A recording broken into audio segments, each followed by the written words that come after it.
டேய் பணத்தை என்னடா பண்ண? ரூமில் பணத்தை காணோம். ஆடிட்டர்கிட்ட கொடுத்துட்டேன்.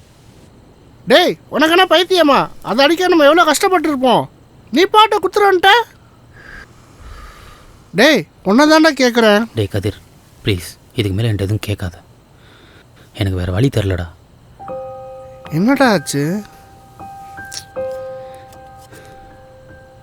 பூஜாவை அடிச்சிட்டேன்டா. டேய் ஏன்டா? நான் பண்ணுறது தப்பு தான்டா. அதுக்கு அவள் என்ன சொல்லியிருந்தாலும் பரவாயில்ல. நான் உடம்புக்காக தான் பழகிறேன்னு. சரி, அதுக்கும் நீ பணத்தை கொடுத்ததுக்கும் என்னடா சம்பந்தம்? இல்லைடா, நான் யாருன்னு அவள் தெரிஞ்சுக்கணுன்னா அந்த பணம் என்கிட்ட இருக்கக்கூடாது. அதான் திரும்ப கொடுத்துட்டு வந்துட்டேன். அவன் சொல்கிறான்னு கொடுத்துட்டு வந்துட்ட. இதுக்கப்புறம் எல்லாத்தையும் விட்டுடலான்டா. விட்டுடலாமா? நேத்திக்கு வந்த பொண்ணுக்கா எல்லாத்தையும் விட்டுடலாங்கிறியா? நம்ம அடித்த பணத்தை வச்சு தாண்டா இவ்வளோ நாள் சந்தோஷமாக இருந்தோம். இவ்வளோ நாள் நானும் அப்படி தானே நினச்சிட்டு இருந்தேன். நம்ம சந்தோஷமாக இருந்தது பணத்தினால இல்லை, நம்ம எல்லோரும் ஒன்றா இருந்ததுனால.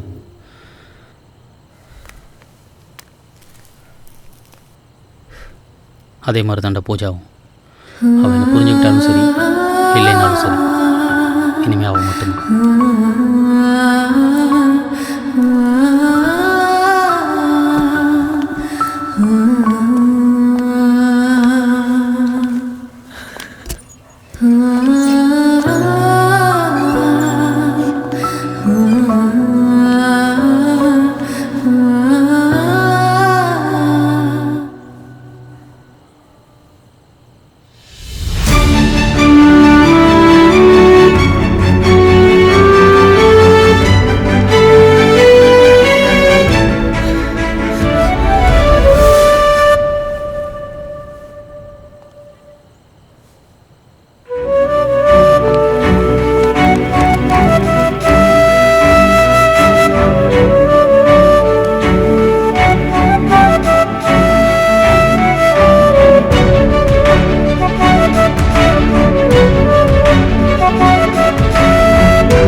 சாரி ஜனா, கொஞ்சம் லேட் ஆயிடுச்சு. பரவாயில்ல, நானே இப்போ தான் வந்தேன்.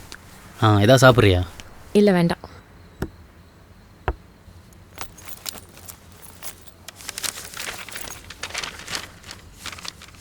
ம், என்னது இது? படிச்சு பாரு. ஜாப் அப்ளிகேஷனா? ம், இந்த கம்பெனியோட மேனேஜர் என்னுடைய கிளைண்ட் தான். உன்னை பற்றி சொல்லியிருக்கேன். என்னை பற்றி? ஆமாம். வேலை கிடச்ச மாதிரி தான்.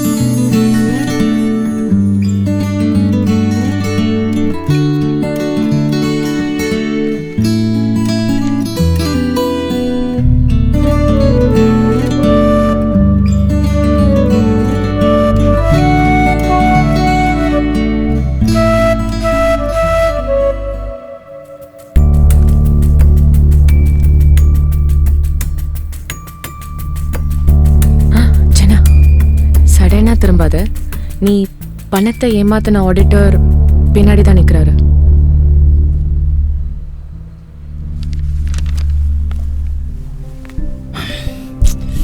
இவன் இங்கே வந்தான்.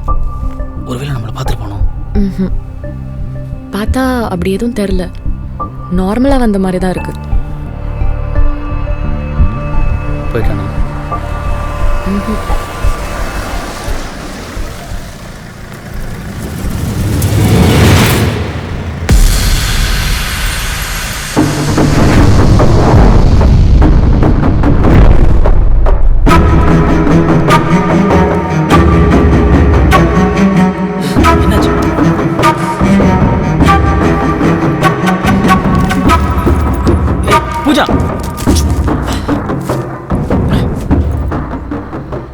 பூஜா, பூஜா, பூஜா, பூஜா நில்லு. பூஜா,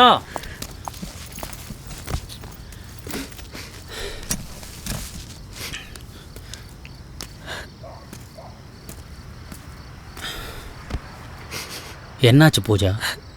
ஏன் ஹோட்டலில் அவனை பார்த்தது பதறி எந்திரிச்சு வந்துட்ட? பூஜா என்னாச்சு? அவன் யாருன்னு உனக்கு தெரியாதா? தெரியாது. யார் அவன்? நான் இப்படி குடும்பத்தை இழந்துட்டேன். ஆனால் அது என் நடு ரோட்டில் நிற்கிறதுக்கு காரணமே அவன்தான். என்ன சொல்கிற? அவன் என்ன பண்ணான்? அவன் பேர் சக்கரவர்த்தி. அவன் பேருக்கு ஏற்ற மாதிரியே இந்த ஊரோட மொத்த பவரையும் அவன் கைக்குள்ளே வச்சிருக்க கோடீஸ்வரன். அவன் செய்யாத பிஸ்னஸே இல்லை. பல பேர் அழிச்சுதான் அவன் இந்த இடத்துக்கே வந்திருக்கான். அதுல என் அப்பாவும் ஒருத்தர்.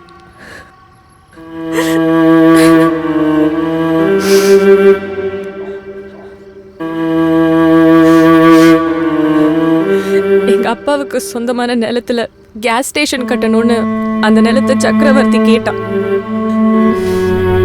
எங்க அப்பா எவ்வளவு சொல்லியும் அந்த இடத்த தரமாட்டேன்னு சொல்லிட்டாரு. ஆனா சக்கரவர்த்தி அவன் பவரை யூஸ் பண்ணி எங்க அப்பா கிட்ட இருந்து அந்த இடத்த புடுங்கிட்டான். எங்க அப்பாவை எவ்வளவோ போராடினாரு. ஆனா அவரை அநியாயமா கொன்னுட்டான். அந்த அதிர்ச்சியில அம்மாவும் கொஞ்ச நாள்ல இறந்துட்டாங்க.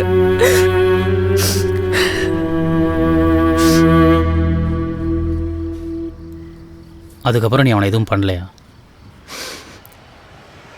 பொண்ணு, நான் எப்படி அவ்வளோ பெரிய அரக்கனை எதிர்க்க முடியும்? என்ன பண்றதுனே தெரியாம அவன் மேல இருந்த மொத்த கோவத்தையும் அழுதே தீத்த. அப்புறம்தான் நீ வந்த. எல்லாத்தையும் மறந்து உன் கூட சந்தோஷமா தான் இருந்த. ஆனா அதுவும் நீடிக்கல.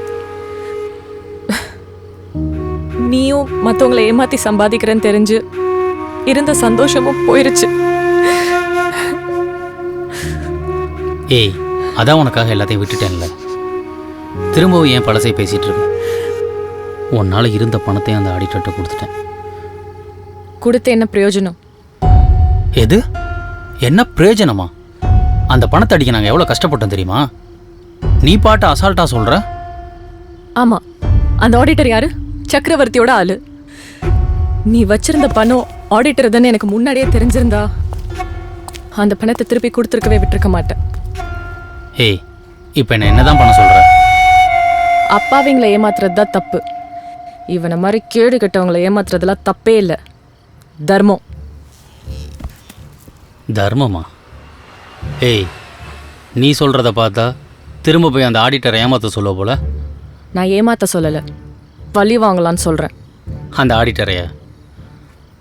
இல்லை, சக்கரவர்த்தி.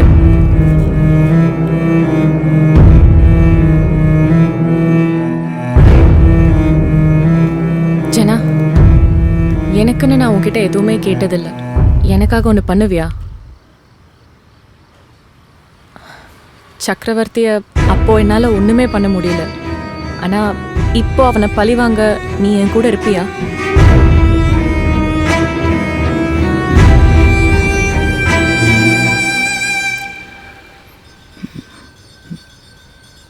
ஓகே, டைம் ஆயிடுச்சு. ஒரு ஐஸ்கிரீம் சாப்பிட்டே சக்கரவர்த்திக்கு ஸ்கெட்ச் போடுவோமா?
கதிரு, டேய் கதிரு, டேய் எங்ககிட்ட எதுவும் இல்லடா, எங்களை விட்டுருங்கடா.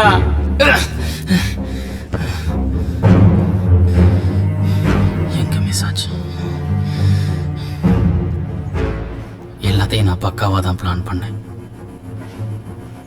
ஆனா நான் எப்படி இவனுங்கள்ட்ட மாட்டினேன்னு ஒண்ணுமே புரியல. இப்ப நான் சரக்கை திருப்பி கொடுத்தாலுமே சக்கரவர்த்தி எங்களை சும்மா விட மாட்டான்.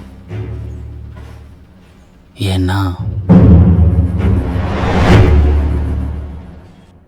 சக்கரவர்த்தி தன்னோட 25 வயசுல ஒரு கம்பெனியில் சாதாரண வேலைக்கு தான் ஜாயின் பண்ணான். அவன் வேலைக்கு சேர்ந்த நாளே அந்த கம்பெனி பெரிய லாஸ் ஆக ஓனர் கடன் கட்ட முடியாம கம்பெனியை விற்க முடிவு பண்ணிட்டாரு. தான் வேலைக்கு சேர்ந்த நாளே கம்பெனி லாஸ் ஆனதை தாங்கிக்க முடியாத சக்கரவர்த்தி அந்த கம்பெனியை பற்றி மொத்த ஹிஸ்ட்ரியையும் தெரிஞ்சுக்கிட்டு லாஸ்ல இருந்து வெளியே வர ஒரு இல்லீகலான வழியை கண்டுபிடிச்சான். அதை அந்த ஓனர்கிட்டையும் சொன்னான். இல்லீகல் ஐடியான்றதுனால அவர் அதை ஒத்துக்கல. ஆனால் சக்கரவர்த்தி அவனோட புத்திசாலித்தனத்தால் அவரை சம்மதிக்க வச்சு லாஸ்ல இருந்த கம்பெனியையும் காப்பாற்றணும். அந்த கம்பெனிக்கு நடந்து வந்த சக்கரவர்த்தி அடுத்த நாளே காரில் வந்து இறங்கினான். சக்கரவர்த்தியோட புத்திசாலித்தனத்தையும் திறமையையும் புரிஞ்சுக்கிட்ட ஓனர் சக்கரவர்த்திக்கு எல்லா பொறுப்பையும் கொடுத்து அவரோட சேர்லையும் உட்கார வச்சார். அது மட்டும் இல்லை, தன்னோட சொந்த பொண்ணையே சக்கரவர்த்திக்கு கல்யாணம் பண்ணி வச்சாரு. ஆனா சக்கரவர்த்தி அதுக்கப்புறம் அவன் பண்ணாத இல்லீகல் பிஸ்னஸே கிடையாது. இன்னைக்கு பல பேரை அழிச்சு தனக்கான சாம்ராஜ்யத்தை அவனே உருவாக்கி வச்சிருக்கான். எவ்வளோ பெரிய மூலக்காரனா நம்மளுக்கு மேலே இருப்பான் போலயே. யாருமே அவன்? இதெல்லாம் கம்மி தான். இது மாதிரி பல சம்பவங்கள் இருக்கு இவனை பற்றி. சரி ஜனா, இப்போ எதுக்கு அவனை பற்றி எல்லா விஷயத்தையும் எங்கள்கிட்ட சொல்கிற? அண்ணே, நம்மளோட அடுத்த டார்கெட் சக்கரவர்த்தி. என்ன விளையாடுறியா? இனிமேல் இந்த மாதிரி விஷயங்கள்லாம் செய்ய மாட்டேன்னு சொல்லிட்டு இப்போ இவ்வளோ பெரிய இடத்துல கை வைக்க சொல்ற, என்னன்னு கேட்க மாட்டேன நீ? ஏப்பா, பூஜாக்காக தான் எல்லாத்தையும் விட்டுலான்னு சொன்னோம். அப்புறம் எதுக்கு திரும்பவும்? இந்த ஐடியா கொடுத்ததே பூஜா தானே.